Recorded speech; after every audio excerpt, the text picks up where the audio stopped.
حامیم السجدہ نام۔ اس سورہ کا نام دو لفظوں سے مرکب ہے، ایک حامیم اور دوسرے السجدہ۔ مطلب یہ ہے کہ وہ سورہ جس کا آغاز حامیم سے ہوتا ہے اور جس میں ایک مقام پر آیت سجدہ آئی ہے۔ زمانہ نزول۔ معتبر روایات کی روح سے اس کا زمانہ نزول حضرت حمزہ کے ایمان لانے کے بعد اور حضرت عمر کے ایمان لانے سے پہلے ہے۔ نبی صلی اللہ علیہ وسلم کے قدیم ترین سیرت نگار محمد بن اسحاق نے مشہور تابعی محمد بن کعب القرظی کے حوالے سے یہ قصہ نقل کیا ہے کہ ایک دفعہ قریش کے کچھ سردار مسجد حرام میں محفل جمائے بیٹھے تھے اور مسجد کے ایک دوسرے گوشے میں رسول اللہ صلی اللہ علیہ وسلم تنہا تشریف رکھتے تھے۔ یہ وہ زمانہ تھا جب حضرت حمزہ ایمان لا چکے تھے اور قریش کے لوگ مسلمانوں کی جمعیت میں روز افزوں اضافہ دیکھ دیکھ کر پریشان ہو رہے تھے۔ اس موقع پر عتبہ بن ربیعہ ابو سفیان کے خسر نے سرداران قریش سے کہا کہ صاحبو، اگر آپ لوگ پسند کریں تو میں جا کر محمد صلی اللہ علیہ وسلم سے بات کروں اور ان کے سامنے چند تجویزیں رکھوں، شاید کہ وہ ان میں سے کسی کو مان لیں اور ہم بھی اسے قبول کر لیں اور اس طرح وہ ہماری مخالفت سے باز آ جائیں۔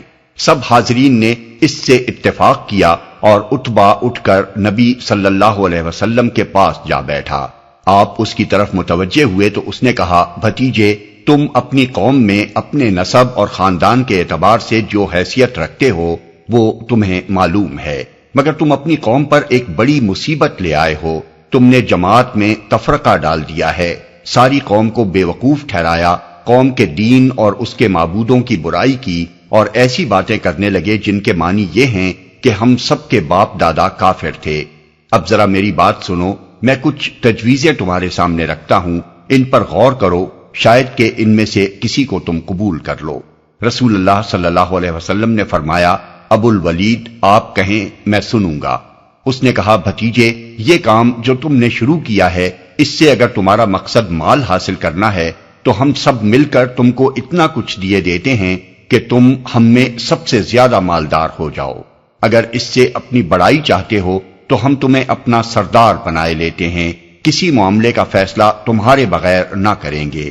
اگر بادشاہی چاہتے ہو تو ہم تمہیں اپنا بادشاہ بنا لیتے ہیں، اور اگر تم پر کوئی جن آتا ہے جسے تم خود دفع کرنے پر قادر نہیں ہو تو ہم بہترین اطباء بلواتے ہیں اور اپنے خرچ پر تمہارا علاج کراتے ہیں۔ عتبہ یہ باتیں کرتا رہا اور حضور خاموش سنتے رہے۔ پھر آپ نے فرمایا، ابو الولید، آپ کو جو کچھ کہنا تھا کہہ چکے؟ اس نے کہا، ہاں۔ آپ نے فرمایا، اچھا، اب میری سنو۔ اس کے بعد آپ نے بسم اللہ الرحمن الرحیم پڑھ کر اسی سورت کی تلاوت شروع کی اور عتبہ اپنے دونوں ہاتھ پیچھے زمین پر ٹیکے غور سے سنتا رہا۔ آیت سجدہ آیت 38 پر پہنچ کر آپ نے سجدہ کیا، پھر سر اٹھا کر فرمایا، اے ابو الولید، میرا جواب آپ نے سن لیا، اب آپ جانیں اور آپ کا کام۔ عتبہ اٹھ کر سرداران قریش کی مجلس کی طرف چلا تو لوگوں نے دور سے اس کو دیکھتے ہی کہا، خدا کی قسم، عتبہ کا چہرہ بدلا ہوا ہے، یہ وہ صورت نہیں ہے جسے لے کر یہ گیا تھا۔ پھر جب وہ آ کر بیٹھا تو لوگوں نے کہا، کیا سن آئے؟ اس نے کہا، بخدا، میں نے ایسا کلام سنا کہ کبھی اس سے پہلے نہ سنا تھا۔ خدا کی قسم، نہ یہ شعر ہے، نہ سحر ہے، نہ کہانت۔ اے سرداران قریش، میری بات مانو اور اس شخص کو اس کے حال پر چھوڑ دو۔ میں سمجھتا ہوں کہ یہ کلام کچھ رنگ لا کر رہے گا۔ فرض کرو اگر عرب اس پر غالب آ گئے تو اپنے بھائی کے خلاف ہاتھ اٹھانے سے تم بچ جاؤ گے اور دوسرے اس سے نمٹ لیں گے، لیکن اگر وہ عرب پر غالب آ گیا تو اس کی بادشاہی تمہاری بادشاہی اور اس کی عزت تمہاری عزت ہی ہوگی۔ سرداران قریش اس کی یہ بات سنتے ہی بول اٹھے، ولید کے ابا، آخر اس کا جادو تم پر بھی چل گیا۔ عتبہ نے کہا، میری جو رائے تھی وہ میں نے تمہیں بتا دی، اب تمہارا جو جی چاہے کرتے رہو۔ اس قصے کو متعدد دوسرے محدثین نے حضرت جابر بن عبداللہ سے بھی مختلف طریقوں سے نقل کیا ہے، جن میں تھوڑا بہت لفظی اختلاف ہے۔ ان میں سے بعض روایتوں میں یہ بھی آیا ہے کہ جب حضور تلاوت کرتے ہوئے آیت فَإِنْ أَعْرَضُوا فَقُلْ أَنذَرْتُكُمْ صَاعِقَةً مِثْلَ صَاعِقَةِ عَادٍ وَثَمُودَ، اب اگر یہ لوگ منہ موڑتے ہیں تو ان سے کہہ دو کہ میں تمہیں عاد اور سمود کے عذاب جیسے ایک اچانک ٹوٹ پڑنے والے عذاب سے ڈراتا ہوں۔ پر پہنچے تو عتبہ نے بے اختیار آپ کے منہ پر ہاتھ رکھ دیا اور کہا خدا کے لیے اپنی قوم پر رحم کرو۔ بعد میں اس نے سرداران قریش کے سامنے اپنے اس فعل کی وجہ یہ بیان کی کہ آپ لوگ جانتے ہیں محمد کی زبان سے جو بات نکلتی ہے پوری ہو کر رہتی ہے، اس لیے میں ڈر گیا کہ کہیں ہم پر عذاب نازل نہ ہو جائے۔ موضوع اور مضمون۔ عتبہ کی اس گفتگو کے جواب میں جو تقریر اللہ تعالی کی طرف سے نازل ہوئی، اس میں ان بیہودہ باتوں کی طرف سرے سے کوئی التفات نہ کیا گیا جو اس نے نبی صلی اللہ علیہ وسلم سے کہی تھی۔ اس لیے جو کچھ اس نے کہا تھا وہ دراصل حضور کی نیت اور آپ کی عقل پر حملہ تھا۔ اس کی ساری باتوں کے پیچھے یہ مفروضہ کام کر رہا تھا کہ حضور کے نبی اور قرآن کے وحی ہونے کا تو بہرحال کوئی امکان نہیں ہے۔ اب لا محالہ آپ کی اس دعوت کا محرک یا تو مال و دولت اور حکومت و اقتدار حاصل کرنے کا جذبہ ہے، یا پھر معاذ اللہ آپ کی عقل میں فتور آ گیا ہے۔ پہلی صورت میں وہ آپ سے سودے بازی کرنا چاہتا تھا، اور دوسری صورت میں یہ کہہ کر آپ کی توہین کر رہا تھا کہ ہم اپنے خرچ پر آپ کی دیوانگی کا علاج کرائے دیتے ہیں۔ ظاہر ہے کہ اس طرح کی بےہودگیوں پر جب مخالفین اتر آئیں تو ایک شریف آدمی کا کام ان کا جواب دینا نہیں ہے، بلکہ اس کا کام یہ ہے کہ ان کو قطعی نظر انداز کر کے اپنی جو بات کہنی ہو کہے۔ عتبہ کی باتوں سے صرف نظر کرتے ہوئے اس سورہ میں اس مخالفت کو موضوع بحث بنایا گیا ہے جو قرآن مجید کی دعوت کو زک دینے کے لیے کفار مکہ کی طرف سے اس وقت انتہائی ہٹ دھرمی اور بد اخلاقی کے ساتھ کی جا رہی تھی۔ وہ نبی صلی اللہ علیہ وسلم سے کہتے تھے آپ خواہ کچھ کریں ہم آپ کی کوئی بات سن کر نہ دیں گے، ہم نے اپنے دلوں پر غلاف چڑھا لیے ہیں، اپنے کان بند کر لیے ہیں، ہمارے اور آپ کے درمیان ایک دیوار حائل ہو گئی ہے جو ہمیں اور آپ کو کبھی نہ ملنے دے گی۔ انہوں نے آپ کو صاف صاف نوٹس دے دیا تھا کہ آپ اپنی اس دعوت کا کام جاری رکھیے، ہم آپ کی مخالفت میں جو کچھ ہم سے ہو سکے گا کریں گے۔ انہوں نے آپ کو زک دینے کے لیے کام کا یہ نقشہ بنایا تھا کہ جب بھی آپ یا آپ کے پیروں میں سے کوئی عام لوگوں کو قرآن سنانے کی کوشش کرے فوراً ہنگامہ برپا کر دیا جائے اور اتنا شور مچایا جائے کہ کان پڑی آواز سنائی نہ دے۔ وہ پوری سرگرمی کے ساتھ اس کام میں لگے ہوئے تھے کہ قرآن مجید کی آیات کو الٹے معنی پہنا کر عوام میں طرح طرح کی غلط فہمیاں پھیلائیں۔ بات کچھ کہی جاتی تھی اور وہ اسے بناتے کچھ تھے، سیدھی بات میں سے ٹیڑھ نکالتے تھے، سیاق و سباق سے الگ کر کے کوئی لفظ کہیں سے اور کوئی فقرہ کہیں سے لے اڑتے اور اس کے ساتھ اپنی طرف سے چار باتیں ملا کر نئے نئے مضامین پیدا کرتے تھے تاکہ قرآن اور اس کے پیش کرنے والے رسول کے متعلق لوگوں کی رائے خراب کی جائے۔ عجیب عجیب قسم کے اعتراضات جڑتے تھے جن کا ایک نمونہ اس سورہ میں پیش کیا گیا ہے۔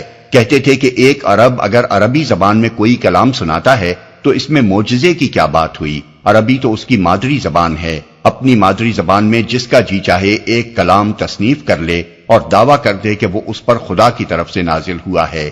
معجزہ تو جب ہوتا کہ یہ شخص کسی دوسری زبان میں جسے یہ نہیں جانتا یکا یک اٹھ کر ایک فصیح و بلیغ تقریر کر ڈالتا، تب یہ سمجھا جا سکتا تھا کہ یہ اس کا اپنا کلام نہیں ہے بلکہ اوپر کہیں سے اس پر نازل ہو رہا ہے۔ اس اندھی اور بحری مخالفت کے جواب میں جو کچھ فرمایا گیا ہے اس کا ماحصل یہ ہے: ایک، یہ خدا ہی کا نازل کردہ کلام ہے اور عربی زبان ہی میں ہے۔ جو حقیقتیں اس میں صاف صاف کھول کر بیان کی گئی ہیں، جاہل لوگ ان کے اندر علم کی کوئی روشنی نہیں پاتے، مگر سمجھ بوجھ رکھنے والے اس روشنی کو دیکھ بھی رہے ہیں اور اس سے فائدہ بھی اٹھا رہے ہیں۔ یہ تو خدا کی رحمت ہے کہ اس نے انسان کی رہنمائی کے لیے یہ کلام نازل کیا۔ کوئی اسے زحمت سمجھتا ہے تو یہ اس کی اپنی بد نصیبی ہے۔ خوشخبری ہے ان لوگوں کے لیے جو اس سے فائدہ اٹھائیں، اور ڈرنا چاہیے ان لوگوں کو جو اس سے منہ موڑ لیں۔ دو، تم نے اگر اپنے دلوں پر غلاف چڑھا لیے ہیں اور اپنے کان بہرے کر لیے ہیں تو نبی کے سپرد یہ کام نہیں کیا گیا ہے کہ جو نہیں سننا چاہتا اسے سنائے اور جو نہیں سمجھنا چاہتا اس کے دل پر زبردستی اپنی بات اتارے۔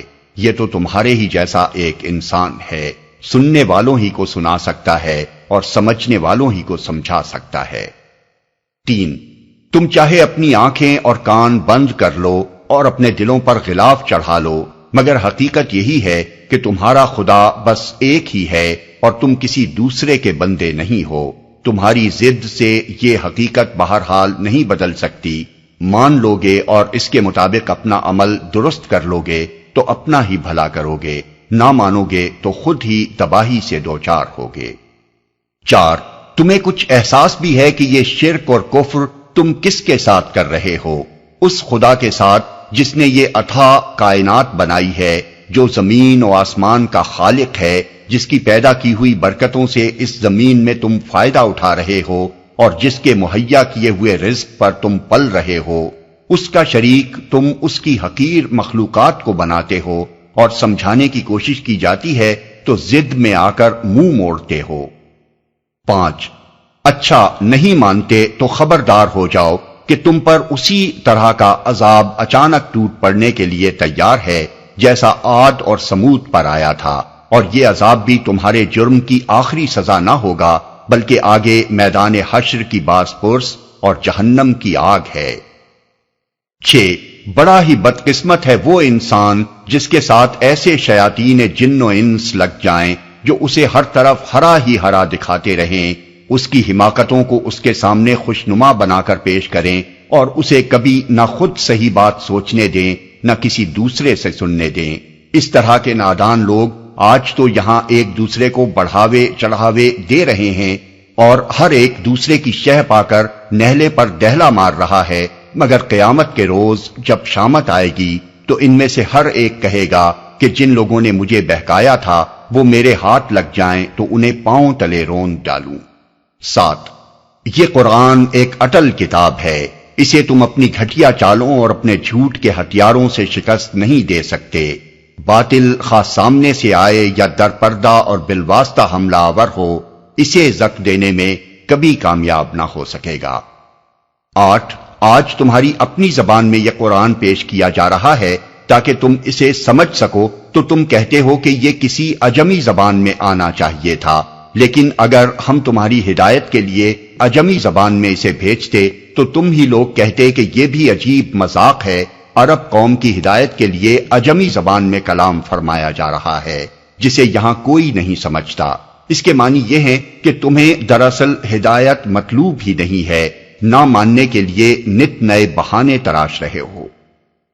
9، کبھی تم نے یہ بھی سوچا کہ اگر فی الواقع حقیقت یہی نکلی کہ یہ قرآن خدا کی طرف سے ہے تو اس کا انکار کر کے اور اس کی مخالفت میں اتنی دور تک جا کر تم کس انجام سے دوچار ہوگے؟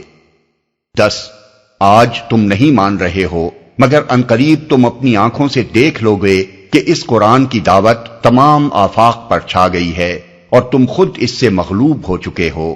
اس وقت تمہیں پتہ چل جائے گا کہ جو کچھ تم سے کہا جا رہا تھا وہ حق تھا۔ مخالفین کو یہ جوابات دینے کے ساتھ ان مسائل کی طرف بھی توجہ فرمائی گئی ہے جو اس شدید مزاحمت کے ماحول میں اہل ایمان کو اور خود نبی صلی اللہ علیہ وسلم کو درپیش تھے۔ ایمان لانے والوں کے لیے اس وقت تبلیغ کرنا تو درکنار، ایمان کے راستے پر قائم رہنا بھی سخت دشوار ہو رہا تھا، اور ہر اس شخص کی جان عذاب میں آ جاتی تھی جس کے متعلق یہ ظاہر ہو جاتا تھا کہ وہ مسلمان ہو گیا ہے۔ دشمنوں کی خوفناک جتھا بندی اور ہر طرف چھائی ہوئی طاقت کے مقابلے میں وہ اپنے آپ کو بالکل بے بس اور بے یار و مددگار محسوس کر رہے تھے۔ اس حالت میں اول تو یہ کہہ کر ان کی ہمت بندھائی گئی کہ تم حقیقت میں بے یار و مددگار نہیں ہو، بلکہ جو شخص بھی ایک دفعہ خدا کو اپنا رب مان کر اس عقیدے اور مسلک پر مضبوطی کے ساتھ جم جاتا ہے، خدا کے فرشتے اس پر نازل ہوتے ہیں اور دنیا سے لے کر آخرت تک اس کا ساتھ دیتے ہیں۔ پھر یہ فرما کر ان کا حوصلہ بڑھایا گیا کہ بہترین ہے وہ انسان جو خود نیک عمل کرے، دوسروں کو خدا کی طرف بلائے اور ڈٹ کر کہے کہ میں مسلمان ہوں۔ نبی صلی اللہ علیہ وسلم کے سامنے اس وقت جو سوال سخت پریشان کن بنا ہوا تھا وہ یہ تھا کہ جب اس دعوت کی راہ میں ایسے سنگ گراں حائل ہیں تو ان چٹانوں سے تبلیغ کا راستہ آخر کیسے نکالا جائے؟ اس سوال کا حل آپ کو یہ بتایا گیا کہ یہ نمائشی چٹانیں بظاہر بڑی سخت نظر آتی ہیں، مگر اخلاق حسنہ کا ہتھیار وہ ہتھیار ہے جو انہیں توڑ کر اور پگھلا کر رکھ دے گا۔ صبر کے ساتھ اس سے کام لو، اور جب کبھی شیطان اشتعال دلا کر کسی دوسرے ہتھیار سے کام لینے پر اکسائے تو خدا سے پناہ مانگو۔